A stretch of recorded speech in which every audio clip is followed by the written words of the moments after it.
जय जिनेन्द्र सभी को। आज हम तत्वार्थ सूत्र का तीसरे अध्याय के कुछ सूत्र पढ़ने वाले हैं। इसमें 39 सूत्र हैं। तो इसमें 6 सूत्रों में अधोलोक के बारे में बताया है, फिर 7वें सूत्र से मध्यलोक के बारे में बताया है। तो ये अधोलोक मध्यलोक क्या होते हैं? जैसे कि हम जानते हैं कि भगवान जी 3 लोक के ज्ञाता हैं। तो वो 3 लोक कौन कौन से हैं? पहला होता है अधोलोक या अधोलोक बोल सकते हैं, दूसरा होता है मध्यलोक और तीसरा होता है ऊर्ध्वलोक, जैसे कि ऊपर चित्र में दिख रहा है। तो अब हम चलते हैं पहले सूत्र के पर। रत्न शर्करा बालुका पंक धूम तमो महात्मा प्रभा भूम्यो घनाम्बु बाताकाशप प्रतिष्ठा सप्ता धोधा।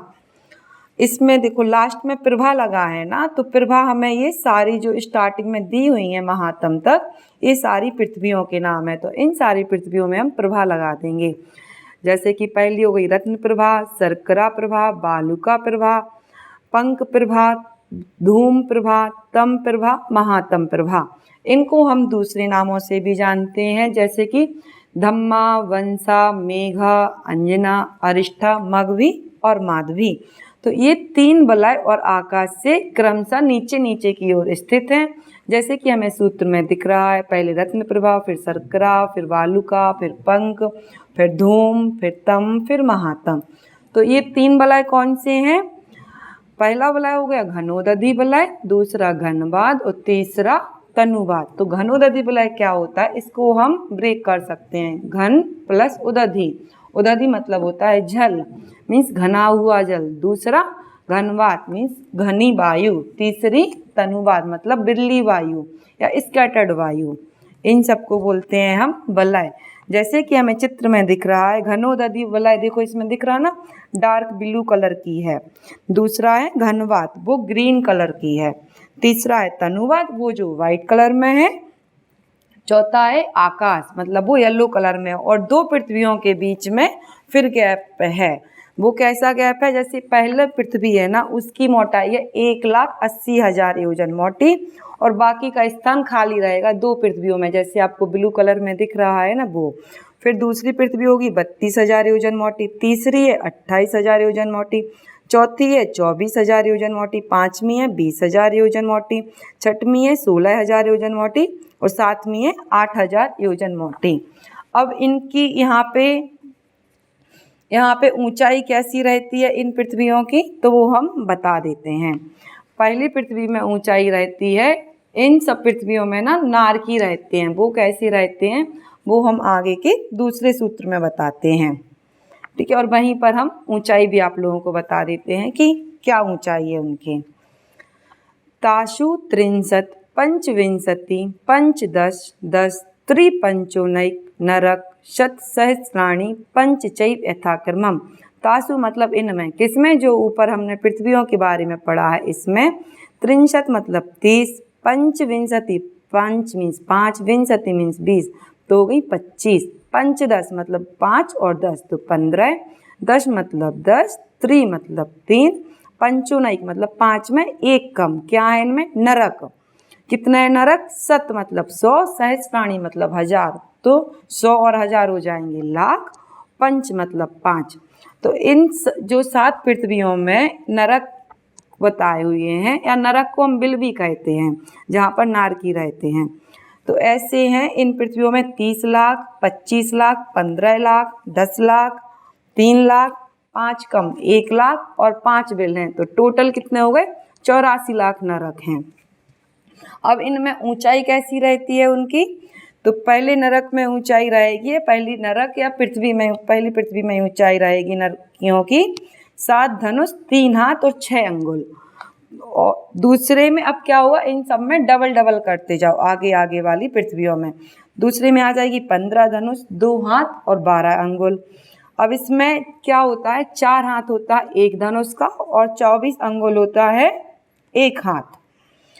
फिर तीसरी पृथ्वी में आ जाएगी 21 धनुष 1 हाथ, चौथी पृथ्वी में 62 धनुष 2 हाथ, पांचवी पृथ्वी में 125 धनुष, छठवीं पृथ्वी में 250 धनुष और 7वीं पृथ्वी में 500 धनुष। तीसरा है नारका नित्या शुभतर लेस्या परिणाम देह वेदना विक्रिया। इसमें नरक में रहने वाले जीवों की लेस्या, परिणाम, देह, वेदना और विक्रिया हमेशा अशुभतर ही होती है। अशुभ कैसे लिखा, लेकिन यहाँ पे तो सूत्र में शुभतर लिखा है, तो नित्या शुभतर है तो नित्य अलग कर देंगे और यहाँ से आ निकाल लेंगे तो वो हो जाएगा अशुभ। चौथा है परस्परो दीरे दुखा। परस्परो मतलब आपस में, तो नारकी जीव हमेशा यहाँ पे कैसे होते हैं, एक दूसरे को दुख पहुंचाते रहते हैं। कोई कोई नारकी क्या करते हैं, पुराने भाव का बताते हैं कि हमने तुम्हारे साथ ऐसा किया था या तुम पिछले जन्म में ऐसे थे, तो इस हिसाब से वो हमेशा लड़ते रहते हैं। पांचवा है संक्लिष्टो सुरो दीरे दुखास प्राक चतुर्थ्या। संक्लिष्टा मतलब संक्लिष्ट, यहाँ से आ ले लिया तो इसमें आ जाएगा असुर कुमार। दुखास मतलब दुख, प्राक मतलब पहले, चतुर्थ्या मतलब चौथा। चौथी नरक भूमि से पहले की 3 नरक भूमियों में संक्लिष्ट परिणामधारी असुर कुमार द्वारा भी नारकियों को दुख पहुंचाया जाता है।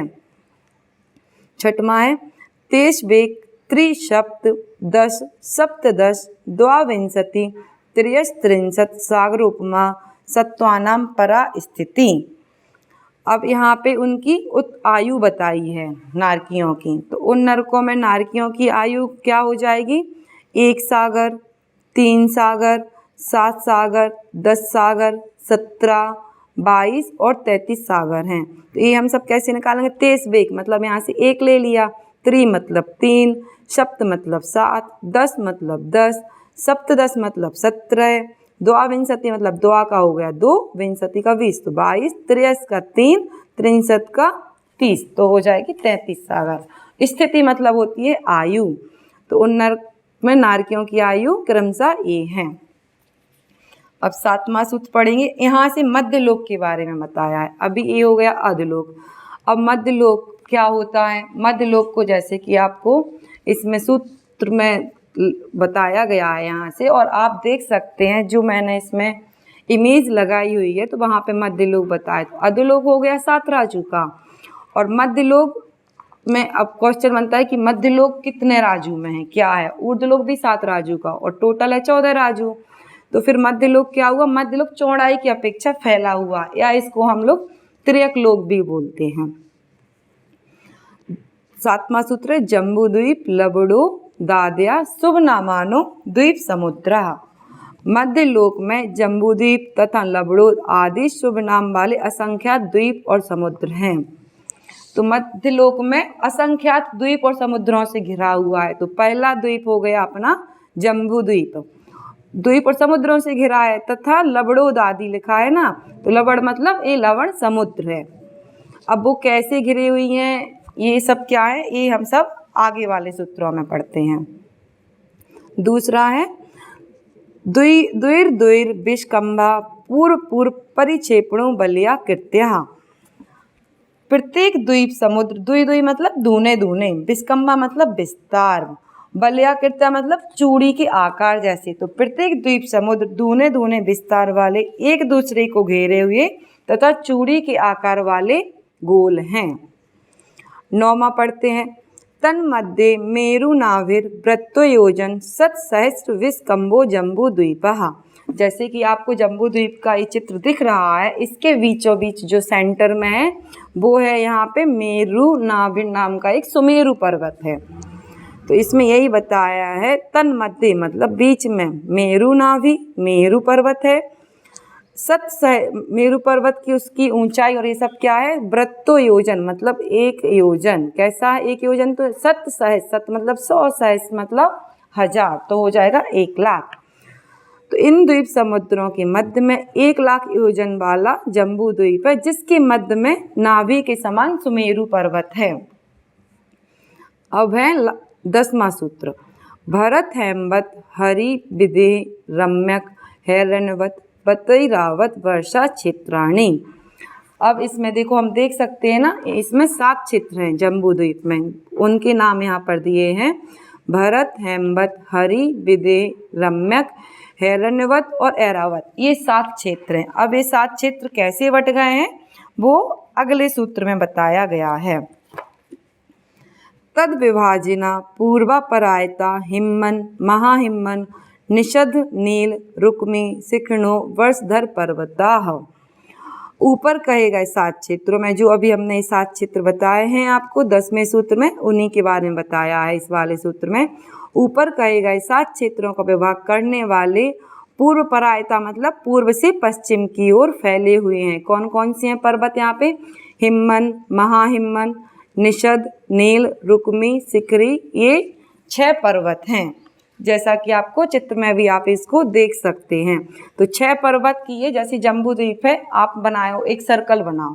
सो सर्कल बनाया और उसके 6 आपने ये पर्वत डाल दिए, तो 6 पर्वत से वो 7 क्षेत्रों में बट गया। तो इस हिसाब से 6 पर्वत हो गए और 7 क्षेत्र हो गए। और इन पर्वतों की ऊंचाई क्या है? पहला पर्वत हो जाएगा 100 योजन ऊंचा, दूसरा 200, तीसरा 400, फिर 400 योजन, फिर 200 योजन, फिर 100 योजन पर्वत ऊंचे हैं। 12वां सूत्र है हेमार्जुन, तपनीय, वैडुर्य, रजत, हेममया। अब ये पर्वत कैसे हैं वो इस वाले सूत्र में बताया गया है। हिमवन पर्वत का रंग सोने के समान है। हेम मतलब सोने के समान है। हेमार्जुन इसको तोड़ देंगे तो हेमा का आ ले लेंगे और रुर्जन तो हो जाएगा अर्जुन। तो महाहिमवन का रंग हो गया चांदी के समान।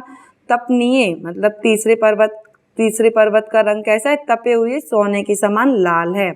चौथा आ जाएगा वैडुर्य मतलब नील पर्वत का रंग वैडुर्य मणि के समान नीला है। 5वां आ जाएगा रजत। कैसा? रजत किसका है? रुक्मिन पर्वत। 5वां रुक्मिन पर्वत है।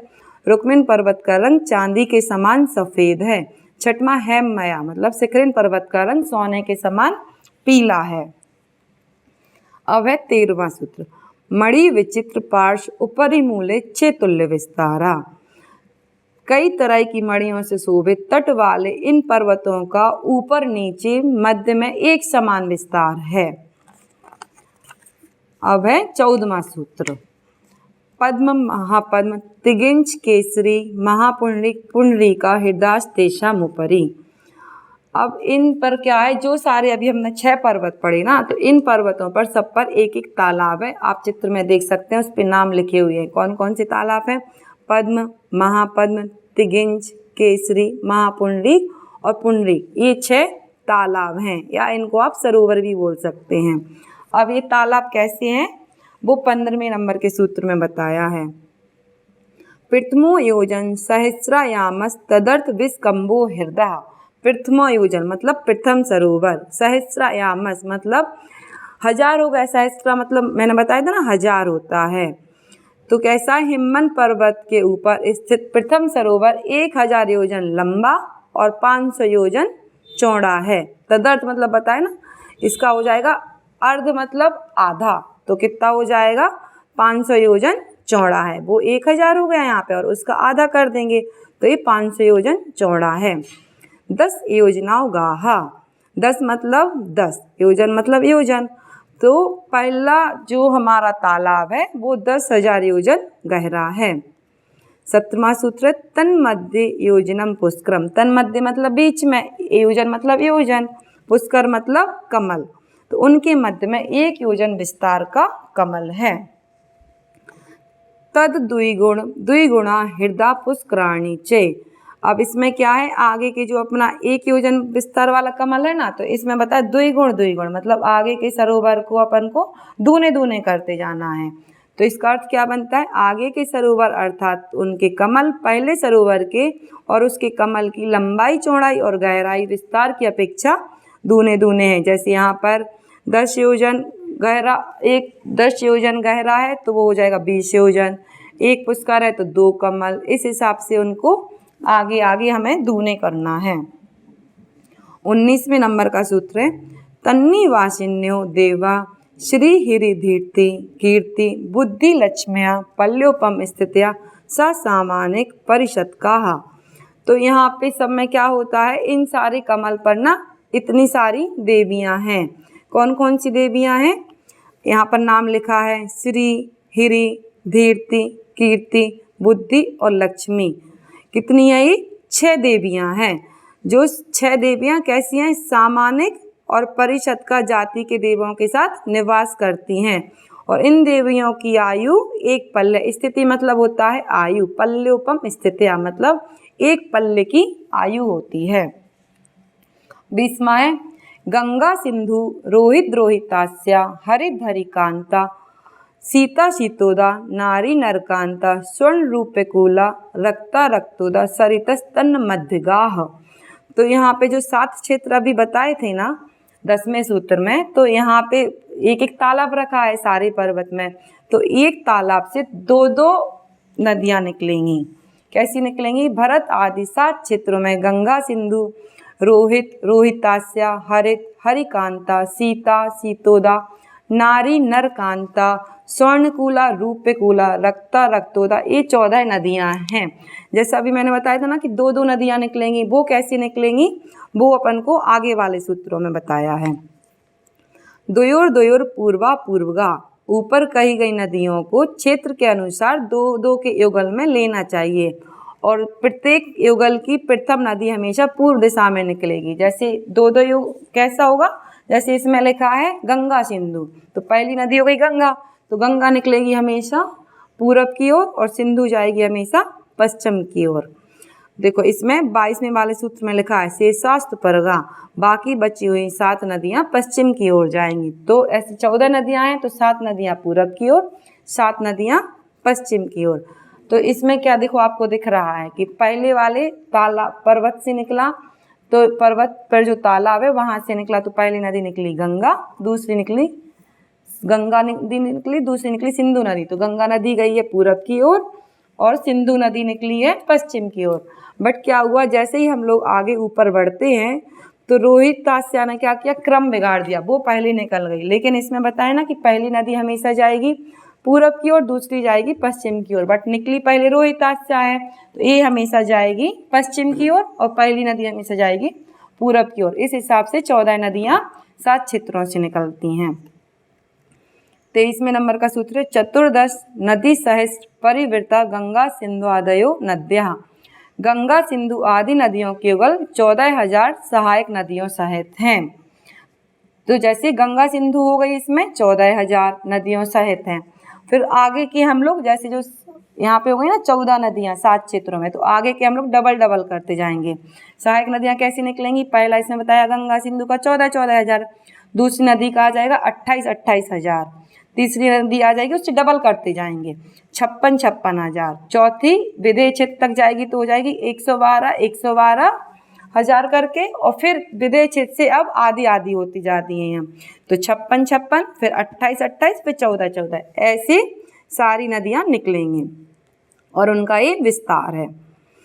अब आएगा 24वें नंबर का सूत्र, भरतः षड्विंशति पंचयोजन सत विस्तारः षट्चैकोन विंशति भागा योजनस्य। षड्विंशति मतलब षड हो गया 6, विंशति मतलब 20 तो हो गया 26, पंच मतलब 5, योजन मतलब योजन, सत मतलब 100, विस्तार मतलब उसको फैलाओ, षट्चैकोन मतलब 6 और षट्चैकोन विंशति मतलब चैकोन में 1 कम कर दो, विंशति 20 मतलब 20 में से 1 कम कर दो तो आ जाएगा 19, भागा योजना मतलब षट्चैकोन तो आ जाएगा 6/19। तो भरत क्षेत्र का विस्तार कैसे हो जाएगा? 526 सही 6/19, ऐसे भरत क्षेत्र या प्रथम क्षेत्र का विस्तार है।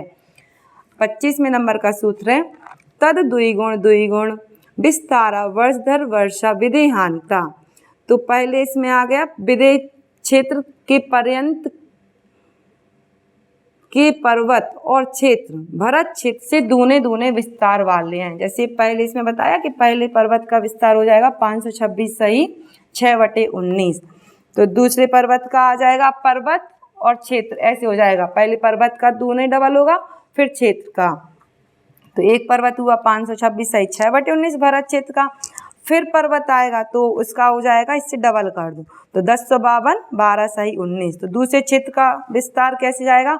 अब इससे भी डबल होगा तो वो जाएगा 2105 सही 5/19, फिर तीसरे क्षेत्र का विस्तार उससे डबल कर दो तो 8421 सही 1/19, चौथे क्षेत्र का विस्तार कर दो उससे डबल और डबल मतलब 4 गुना क्षेत्र का विस्तार जाएगा 4 गुना, क्योंकि पर्वत का भी 2 गुना है, तो चौथे क्षेत्र का विस्तार आ जाएगा 33,684 सही 4/19। इसमें बताया ना विदेह क्षेत्र के तक। तो विधेय क्षेत्रक आ गया 33,684 4/19। फिर यहाँ से अपन लोग इसका आधा आधा करते जाएंगे, तो ये सारे जो अभी अपन ने पढ़े हैं ना, तो वो रिपीट हो जाएंगे। तो टोटल पर्वत और क्षेत्र का विस्तार हो जाएगा 1,00,000 योजन। मम प्रणेता परम पूज्य मुनि श्री पूज्य सागर जी महाराज की जय।